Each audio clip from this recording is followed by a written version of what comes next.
I recently started getting into Samurai Shodown and I was watching some videos explaining the production of the franchise. The more I watched, the more surprising it was to me that Samurai Shodown and Mortal Kombat have odd similarities. I'm sure there are more, but here are some of the ones that I found.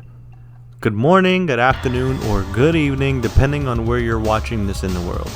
My name is Sartorius, and today I will be talking about the surprising comparisons between Samurai Shodown and Mortal Kombat. I hope you'll enjoy the video. Share this video if you'd like to see a Mortal Kombat vs Samurai Shodown crossover. Let's get to it.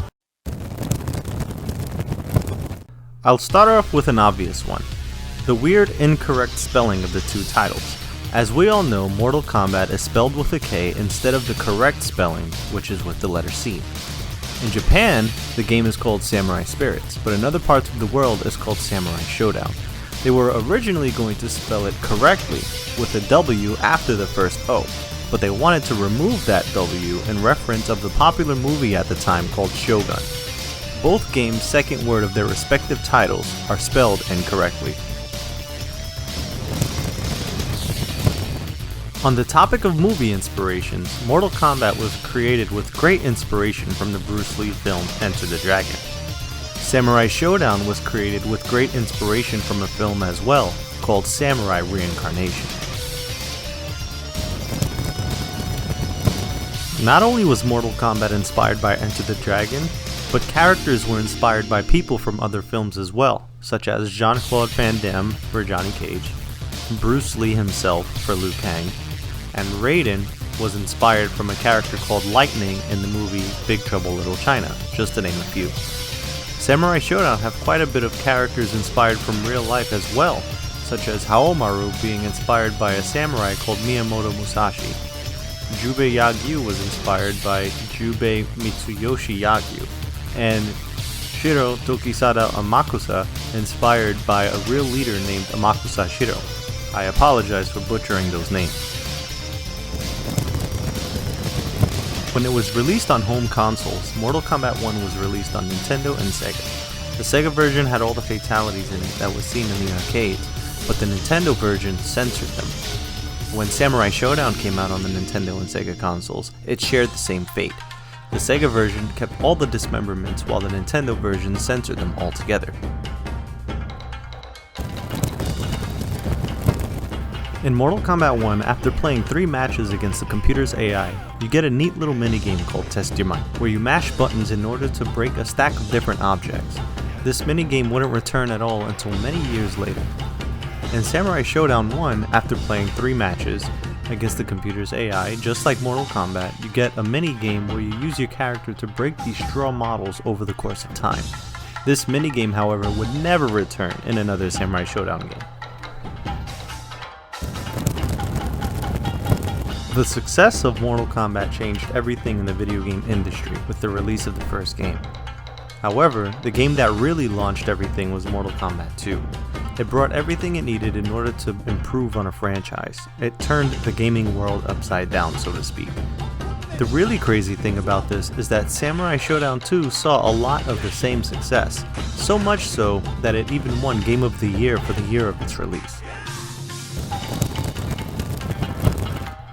Mortal Kombat 2 was the first of the series to have many ways to end the match instead of just having fatalities. One of these were called babalities, where you get to turn your opponent into a baby. There are no babalities in Samurai Shodown 2, but there is a way you can transform yourself into a chibi version.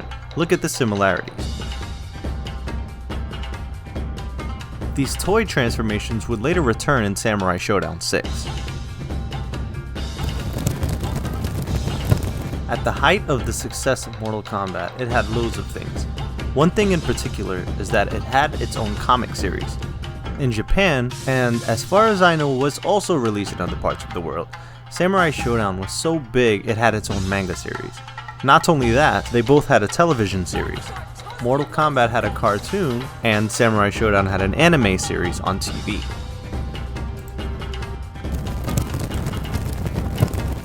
To maximize the height of popularity the Mortal Kombat franchise had in 1995, it released a film adaptation.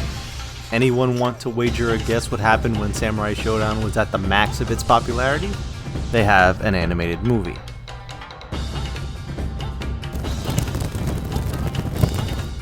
When Mortal Kombat 3 first came out, fans had a very mixed response to it because the cast was missing very iconic characters like Raiden, Mileena, Scorpion, and Johnny Cage and Kitana. People felt it was very rushed due to this and terrible balancing the game had. Keep in mind this was before the release of Ultimate Mortal Kombat 3 so many people know and love today. When Samurai Shodown 3 first came out, it had the exact same response. A shortened roster and missing iconic characters like Charlotte, Tam Tam, Jubei, Wanfu, they were all gone. On top of this, Samurai Shodown 3 also had terrible balancing issues. Finally, the fatalities. There are so many fatalities in Mortal Kombat we all know about. The same thing occurs in most of the Samurai Shodown games. In Samurai Shodown 4 and in Samurai Shodown 5 Special, they outright just have full-on fatalities just like Mortal Kombat. Check some of these out.